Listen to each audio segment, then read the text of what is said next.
Quando eu era criança, eu tinha um sonho de fazer uma cirurgia para tirar minha boca. Hã? Muita gente ficava me zoando, me chamando de beisola, falando que a minha boca era muito grande. E aí isso foi me criando um trauma e eu comecei a odiar a minha boca, né? Até que depois na adolescência todo mundo começou a botar a boca. Ai, que desgrama, velho. Não é possível. Todo boca mundo tão começou a linda botar dessa. assim. Isso é resultado de violência à criança. Você pode estar praticando violência contra a criança sem nem saber. Fica nesse vídeo que hoje vai pegar fogo.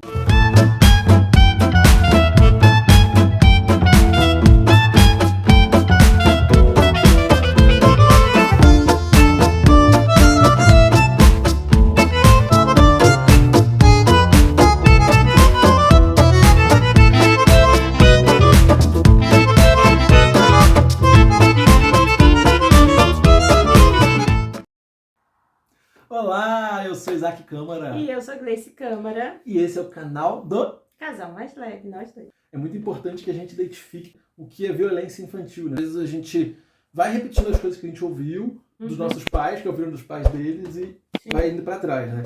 E já percebeu que as pessoas parece que muitas vezes acham que a criança não sente, né? Que a criança não Sim. sente dor, que a criança não fica angustiada, não fica... A criança esquece rápido. Quanto menor a criança, maior o trauma e a ferida emocional que pode ficar nela. E a criança é forte, esquece. Não é bem assim, né? Às vezes as pessoas falam sem maldade, porém, como cria essas marcas, a criança ela vai levar uma coisa que podia ter sido orientada, os pais podiam ter sido orientados em algum momento Sim. por alguém, né? Mas parece que isso é uma coisa muito recente ainda, falar sobre isso, falar sobre a importância de conversar com a criança, enfim. Aliás, eu tenho algumas questões, né, que podem parecer bobas para você aí, sobre os meus traumas de infância, né? Mas eu vou falar um pequenininho. Eu quebrava tudo, os brinquedos. Eu juro que uma vez eu peguei uma ambulância e eu toquei na ambulância e ela simplesmente espatifou na minha frente. E aí todo mundo me chamou de estabanado. Não foi o primeiro brinquedo que eu quebrei.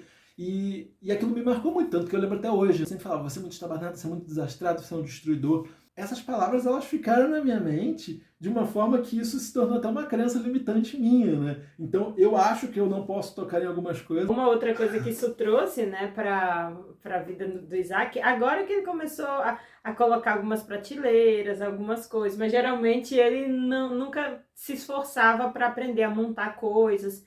E a mãe dele até estava falando, quando ele era pequeno, ele desmontava tudo porque ele queria ver o que tinha dentro das coisas. Então, Um cientista, gente, um gênio que queria saber o que há por trás das coisas.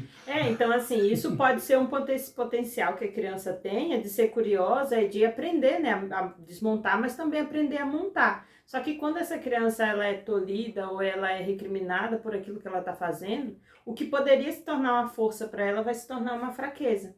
E essa fraqueza vai se tornar uma crença limitante que vai impedir, né, dessa criança se desenvolver quando na idade adulta. No vídeo do quartinho, que vocês vão ver por aqui no nosso canal, Isaac conseguiu montar algumas coisas aqui em casa. Poderia ter sido diferente se na infância ele tivesse tido um acolhimento diferente, né? Então a gente tem que tomar muito cuidado, porque às vezes a criança impulsiva, ela pode ser uma criança que vai se tornar um grande líder quando ele crescer, se for trabalhar daquela impulsividade, ao invés de ser só tolhido, né? Então, a gente tem que aprender a trabalhar tanto os defeitos, né, como as qualidades da criança, para que aquela qualidade ela possa ser trabalhada e aperfeiçoada, e de repente aquele defeito que parece um defeito pode ser algo que venha a se tornar uma força para ela. Com certeza. Um dia desse eu estava vendo um podcast, eu não lembro quem era a pessoa. Ele é um comediante e tem um podcast dele, né? E quando ele era pequeno, ele era muito agitado, muito animado, bagunceiro. E aí sempre davam cortes nele, né? É o normal de acontecer dentro da escola, por exemplo. Sim. Cortar, criança bagunceira, criança... E ele se dava muito mal na escola. Só que quando ele cresceu, ele acabou conseguindo se direcionar para o humor, para a comédia. Mas você imagina quantas etapas, ele falou que sofreu muito por causa disso, né? E demorou a se descobrir. Quantas etapas podiam ter sido evitadas de coisas ruins, ele podia ter conseguido alcançar isso mais cedo. Vamos falar agora direto dessas 3 formas de violência contra a criança. Tem muitas formas, a gente vai detalhar só 3 e umas das mais comuns. A primeira é achar que a obediência da criança ela deve ser irrestrita, ou seja, a qualquer custo. E não é? É bíblico até. O Êxodo 20, que está nos 10 mandamentos, que diz assim: Honra teu pai e tua mãe, a fim de que tenhas vida longa na terra que o Senhor teu Deus te dá. Honra teu pai e tua mãe. Este é o primeiro mandamento com promessa, para que tudo te corra bem e tenhas vida longa sobre a terra. Nossa, então, caramba, tá escrito na Bíblia, então eu tenho que honrar meu pai a qualquer custo. Só que isso não é unilateral. Não é uma via de mão única. Não é sob qualquer circunstância. Sabe por quê? Porque quem disse que você deve honrar pai e mãe é Deus. Mas você não é Deus. Então você não está sempre certo, você não é perfeito, você comete erros. E a criança ela tem sim capacidade e inteligência para identificar um erro desse. Porque ela já está com a identidade, com o caráter dela em formação. Sim. Então ela já pode ser capaz de identificar quando você está cometendo uma falha, né? Isso se ela estiver sendo educada do que claro. É certo e o que é errado, né? Porque exato. Muitas crianças elas convivem com seus pais que fazem tantas coisas controversas que elas começam a achar que aquela é a forma certa de agir. É um exemplo, né? É errado mentir, todo mundo, acredito que a maioria das pessoas concordem com isso, espero né? Que sim. Mas assim, por exemplo, alguém liga pra tua casa e aí você não quer atender aquela pessoa, aí você chega pro seu filho e fala, fala que eu não estou. Isso acontece, né, na casa de muitas pessoas. E aí, a criança tem que falar exatamente o que o pai falou para ser obediente a ele e mentir? É um exemplo bobo, mas também tem aquela parte da Bíblia que diz, sede fiel no pouco, né, que sobre o muito te colocarei. Então, para que a gente aprenda a ser honesto no muito, a gente tem que ser honesto no pouco. E a cabeça da criança, ela é muito assim, é certo ou é errado, ou é ou não é. Tá tudo informação, né? A identidade dessa criança tá em jogo, o caráter dela tá em jogo. Até mais ou menos 7 anos, o caráter já tá formado. O caráter é formado. Né? Então, eu, como pai, eu tenho que ser a referência para essa criança, e referência de coisas boas. Por quê?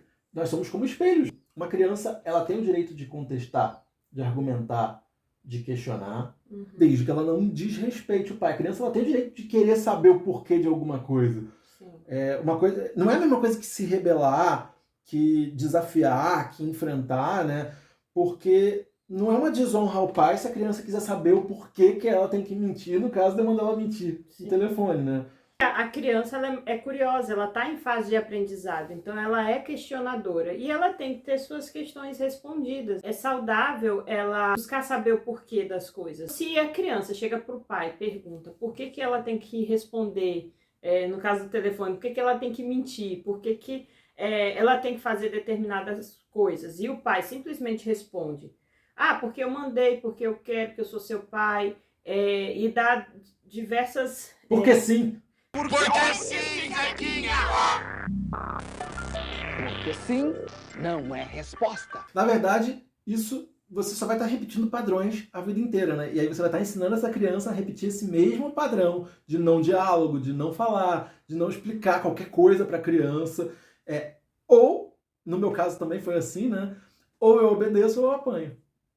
Isso não tá certo. Aliás, eu apanhei, tem gente que diz, eu apanhei de tudo quanto é jeito, e não me fez mal, eu não tinha essas frescuras de diálogo na minha época. Será que... Vai ver a cabeça das pessoas, vai ver as pessoas que dizem isso, né? A gente tem muita criança que apanhou e conseguiu ter resiliência, né? Mas assim, o normal, o mais comum é isso não acontecer. É porque o ponto não é o apanhar, né? O ponto é a forma como, embora também seja polêmica essa questão do apanhar ou não, né? Mas até porque antigamente, nos livros de pediatria, era isso que se ensinava, né? Sim. A educação, a forma de educar era apanhando. Então, assim, a gente também não pode culpar tanto os nossos pais, porque foi a forma como eles entenderam. Precisa contextualizar para cada época o que acontecia, né? Hoje, com uma luz maior, as coisas elas vão fluindo. Sim, hoje tem outras formas de educar sem precisar da violência. E não é você dizer, não, porque na minha época era assim. Não, na sua época era a sua época, agora estamos em outra época. Temos que aproveitar todas essas informações quanto à forma, a melhor forma de educar, trazer autonomia para a criança, fazer com que ela entenda que elas são amadas, independente dos questionamentos delas, fazer elas serem vistas. Muitas vezes a gente não vê a criança como um ser humano, né? Que aí você fica sempre colocando ela para um cantinho, para quando você tiver tempo, aí você dá uma atenção para ela. Isso tudo vai trazendo pequenos traumas, né, para a vida da criança, que quando ela ficar adulta, pode ser que ela não seja uma pessoa doente, depressiva, mas vai ter algumas coisinhas que vão influenciar na forma dela levar a vida dela. Entender que, ainda que exista uma educação com algum tipo de castigo físico, isso é completamente diferente de violência. Deveria ser, pelo menos. E muitas vezes o que acontece é que os pais eles descontam a raiva no filho. Por exemplo, a coisa mais sem noção do mundo, e aconteceu muito comigo, apanhar porque eu quebrei alguma coisa. Eu quebrei um copo, aí eu apanho. Eu quebrei um prato, eu apanho. Gente, como se tivesse sido de propósito, né? Caiu. Eu caí e eu me machuquei. Além de eu estar com dor, eu ainda apanho porque eu me machuquei. Isso aconteceu pra caramba, e, gente, é sem noção, né? A segunda forma de violência que a gente vai falar hoje é achar que a criança não tem direitos. Aqui a gente fala um pouquinho do que a gente já tinha falado mesmo. É o mesmo que você achar que a criança não é gente, que a criança não pensa, que a criança não pode ter querer. Um mini adulto, né? Às vezes a gente quer se trocar pela criança, né? Sim. A criança, ela pensa, ela raciocina, só que ela tem um raciocínio diferente. O cérebro da criança é diferente do cérebro do adulto. Então, assim, a gente tem que tratar com respeito, tem que escutá-las, ajudá-las a ter autonomia, mas ao mesmo tempo a gente entender que ela é uma criança. Tem crianças que os pais eles ainda não têm filhos pequenos também. Aí só fica um monte de adultos e só aquela criança na casa. E aí eles estão reunidos ali na sala, batendo papo, conversando, comendo, fazendo piada, e aquela criança chega para receber algum tipo de atenção. E aí os pais meio que expulsam aquela criança, meio que excluem, ou que fala, cala a boca, isso é assunto de adulto, isso não é assunto de criança. E aí podem acontecer duas coisas. Ou essa criança ter que crescer rápido demais e alcançar o nível de um adulto desde cedo, porque o meio dela é aquele ali, ou aquela criança ela vai se sentindo rejeitada, se sentindo traumatizada, porque ela não pode dar a opinião dela, ela não pode conversar, não pode aprender. E lembre-se, a criança está sempre aprendendo com tudo que a gente está fazendo. Então ela está percebendo o que todos ali naquele local estão fazendo, como eles se comportam. Isso pode fazer com que quando ela cresça, ela ache que ela não pode dar opinião em nada, que ela não pode conversar com outras pessoas, que sempre que ela falar, alguém vai chamar a atenção dela, então pode se tornar uma pessoa extremamente retraída. Na verdade, é o mesmo que dizer que aquela criança ela não tem direito a opinião nenhuma. É ali o que aquela criança poderia ser ou poderia construir, o que ela poderia raciocinar ali naquela conversa, ou até mesmo contribuir, sim, porque as crianças elas podem contribuir numa conversa de adultos. E como ela está nessa fase de raciocínio, de pensamento, de aprendizado, você está cortando e tolhindo aquela criatividade da criança de desenvolver uma conversa até muitas vezes inteligente, até muito mais vezes inteligente, muito mais vezes do que dos próprios adultos, né? Sim. E a terceira forma de violência contra a criança é desvalorizar os sonhos dos seus filhos. Uma das formas de matar a criatividade, matar a criança emocionalmente, é você não dar o direito para ela dela sonhar. E existem fases na vida, né? É claro que a gente precisa respeitar cada fase. Sonhar é diferente de fantasiar. Só que até a parte da fantasia, ela tem, sua vez, o seu local, o seu momento com uma criança de determinada idade. Isso não deve ser cortado. Vai ter momento que a criança vai ter a fase da ilusão plena. E tudo bem, faz parte, a gente não tem que cortar isso. Em algum momento a gente vai precisar cortar de uma forma amorosa, de uma forma carinhosa, de uma forma a ensinar os próximos passos. Por exemplo, para quem ensina para a criança que Papai Noel existe. Ok, eu não vou opinar sobre isso. Mas aí a criança ela tem aquele momento de saber, de achar que Papai Noel existe, que o Coelhinho da Páscoa. Em algum momento futuro já não cabe mais uma criança de 14 anos, que já não é mais criança, achar que Papai Noel existe. Então a gente vai precisar ensinando e evoluindo cada etapa. E aí, sim, a importância de não só de não desvalorizar os sonhos, como também incentivar, né? Porque a gente tem que entender que nós adultos, nós temos muitas crenças limitantes. E aí pode ser que você ache que seu filho não é capaz de fazer alguma coisa, mas você pode estar muito, muito enganado, né? Eu lembro que quando eu era criança, a gente morava em um sítio distante da cidade e, assim, as perspectivas de estudos eram bem complicadas. Eu cheguei mesmo assim com 10, 11 anos de idade, a ter que estudar à noite, porque não tinha transporte. Nossa, pesado, hein? Não tinha transporte para a cidade para eu estudar, e aí a gente andava naqueles caminhões, como é que chama, de pau de arara? Não sei o que é Acho isso. que é mais ou menos isso, assim. Tinha época que tinha ônibus, tinha época que só tinha o caminhão, a gente subia no caminhão e ia para a escola, e às vezes voltava 10, 11 horas da noite para casa. Então, assim, cheguei a ter que estudar nessas condições. E aí eu falava sempre para minha avó que eu queria ser médica. E eu não lembro de um dia que ela tenha me desencorajado para isso, mesmo sabendo as condições que a gente tinha. E depois, um certo período da vida, eu me mudei para o Rio de Janeiro e lá eu pensei em tentar enfermagem na faculdade pública. Passar numa faculdade pública também não é fácil, né? Até mesmo para quem estudou a vida Principalmente numa toda. cidade grande como o Rio de Janeiro, né? Uma cidade grande do Rio de Janeiro, e eu tinha estudado num sítio. E depois fui para uma cidade pequena estudar, mas o ensino era ainda muito fraquinho. E quando eu fui fazer a 8ª série numa cidade maior, eu tive muita dificuldade, né? E depois vim para o Rio fazer o ensino médio. Então, assim, eu não estava ainda alinhada com os outros alunos, né? Eu tive que me esforçar bastante para conseguir acompanhar todo mundo. E na época não era nem a prova do Enem, né? Era aquelas provas da faculdade. Era a prova da faculdade. Mesmo, né? E assim, mesmo uma outra pessoa da minha família, quando eu fui tentar a faculdade, tentar a enfermagem, uma outra pessoa falou para mim, eu não sei porque que você vai tentar, porque você não vai passar mesmo. Isso é muito difícil. Então, como alguém como você passaria? A minha atitude poderia ter sido desistir. Só que o que a minha avó me ensinou durante a vida toda, de que eu poderia fazer até medicina se eu quisesse, fez com que eu acreditasse em mim, né? Acreditasse que eu poderia estudar e poderia passar. E eu lembro que essa frase dessa pessoa fez com que eu estudasse todos os dias, de 8 da manhã a 10 da noite. Era praticamente... então foi uma frase muito positiva na sua vida, né? Não foi positiva, não foi legal ouvir isso, mas graças a uma educação boa, graças à educação da minha avó e a crença da minha avó em mim, fez com que eu não desacreditasse de mim. Ir além, né? Não desacreditasse de mim naquele momento. E eu fiz as provas, né? Eu lembro que eu tentei 3 faculdades públicas para enfermagem e uma para medicina. Apesar de que eu acreditava, medicina realmente eu não acreditava que eu ia passar, porque eu pensava que eu teria que estudar mais ou menos mais um ano para poder conseguir entrar. Das 4 que eu tentei, eu passei em 3 universidades públicas, né?